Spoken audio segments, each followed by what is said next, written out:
किसान मजदूर संगठन के राष्ट्रीय अध्यक्ष ठाकुर पूरन सिंह ने कहा कि दिल्ली में चल रहा छात्रों का आंदोलन सोना वाकचूक का आंदोलन नहीं था, बच्चों का आंदोलन था, पेपर लीक आंदोलन था, इक्कीस बच्चों की आत्महत्या का आंदोलन था। पेपर लीक होना, इससे हताश होकर आत्महत्या किया जाना इस आंदोलन की रूपरेखा को तैयार कर पाया। कहा कि दिल्ली के जंतर मंतर पर लाखों बच्चे किसी नेता के पक्ष में नहीं आए थे, इसलिए बच्चों को पीटा गया। किसी का नेतृत्व होता तो सरकार को बच्चों की बात माननी होती। कहा कि 21 सितंबर को सहारनपुर से दिल्ली के किसान घर तक किसान मजदूर अधिकार पद यात्रा निकाली जाएगी। यात्रा के लिए आमंत्रित करा, आपका भाई, इसके लिए आपका धन्यवाद। आने वाली 21 सितंबर सन 2026 को किसान मजदूर संगठन किसानों और मजदूरों के युवाओं के भविष्य को देखते हुए किसान मजदूर अधिकार पद यात्रा की शुरुआत करने जा रहे हैं।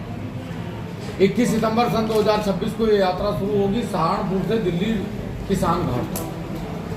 यात्रा में हमारे मुद्दे हैं, किसानों का समस्त कर्जा माफ करे सरकार, और क्यों करे ये विषय बड़ा है।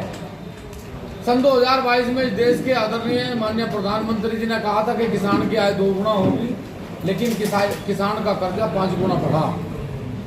फीस महंगी हुई, बिजली महंगी हुई, दवा महंगी हुई। किसान की आय तो 2 गुना क्या होती, लेकिन किसान और भी कर्जे में चला गया, जिसके बोझ के नीचे दब के वो आज तक त्राहिमाम कर रहा है। न जाने देश के कितने हिस्सों में आत्महत्याएं करेंगे।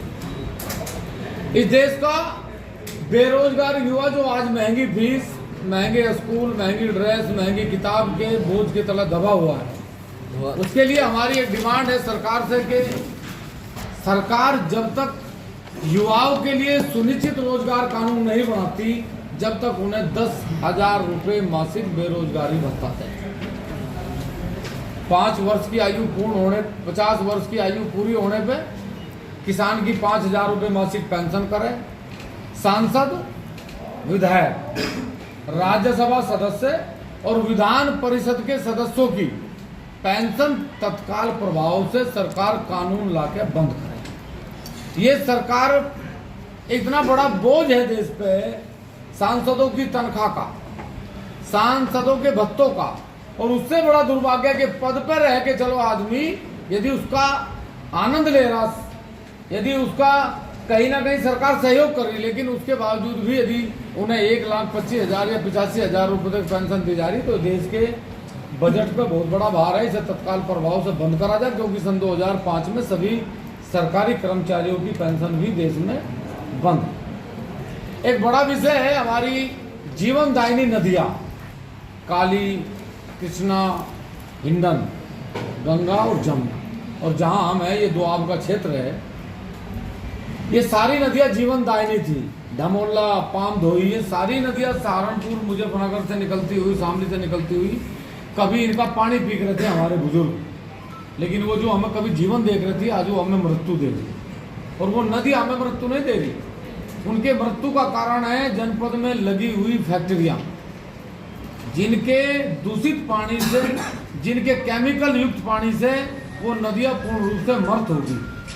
सन 2014 से और सन 2024 तक सरकार ने न जाने कितनी बार 5,000, 10,000 करोड़ रुपए तक के बजट नमामि गंगे के नाम पे सरकार ने आवंटित करे, लेकिन नमामि गंगे पूर्ण रूप से धरातल पर नहीं उतर पाई, और वो सारा पैसा आज की तारीख में बंदरबाट हो चुका। नदियाँ वही हैं, पानी दूषित है, कोई बदलाव नहीं हुआ। यदि नदियों के किनारे गांव का सर्वे सरकार ईमानदारी से करवावे, तो उनमें 16% से, मैं WHO की रिपोर्ट बता रहा हूँ, ये WHO की रिपोर्ट है कि हिंदुस्तान के अंदर आज 18% से ज़्यादा किसान और मजदूर और देश का जो नागरिक है वो कैंसर से पीड़ित है। इसका एक बड़ा कारण आपको अवगत कराना कि इसका एक बड़ा कारण पेस्टिसाइड है।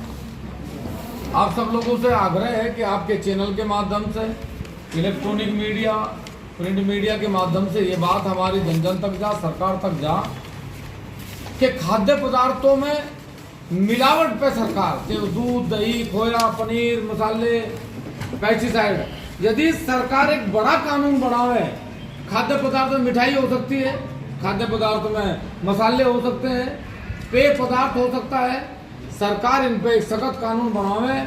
और जैसे एंटी रोमियो, एंटी टेररिस्ट सरकार ने अभियान चलाया, ऐसे ही एंटी मिलावट खोरों के खिलाफ भी एक अभियान चलाया जा।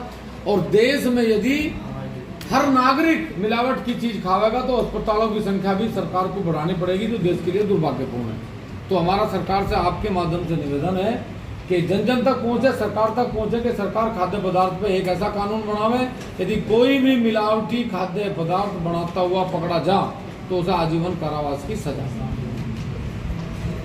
सरकार से हमारा निवेदन है कि जिस तरीके से सरकार आज की तारीख में किसान आंदोलनों पे कठोर कार्रवाई कर रही है, चाहे वो पंजाब का किसान दिल्ली की ओर चले अपनी बात कहने के लिए, हरियाणा का किसान चले, मध्य प्रदेश का किसान चले, वो तमिलनाडु का किसान चले, चाहे वो छत्तीसगढ़ में आंदोलन हो रहा हो, जिस तरीके से नदी जोड़ो अभियान के तहत सरकार आज की तारीख में गांव के गांव उठा रही, उससे बहुत बड़ा नुकसान इस देश के किसानों मजदूर को हो रहा है। एक बहुत महत्वपूर्ण विषय आपके संज्ञान में ये मुझे डालना है कि पहले रेलवे का मुआवजा और भूमि अधिग्रहण के मुआवजे में बहुत अंतर है। इसमें रेलवे का मुआवजा जो है वो 4 गुना मुआवजा होने के बाद सरकार उसमें बेरोजगार होने के कारण पहले वो 5 लाख था, अब 11 लाख रुपए अनुदान राशि दे रहे हैं। कारण क्या है कि रेलवे लाइन के नजदीक रहने वाले किसान की जमीन की कोई वैल्यू नहीं बचती, वो वहां कोई रोजगार नहीं कर सकता। उसका एक स्टेशन है, स्टेशन पे ही लोग व्यापार करते हैं।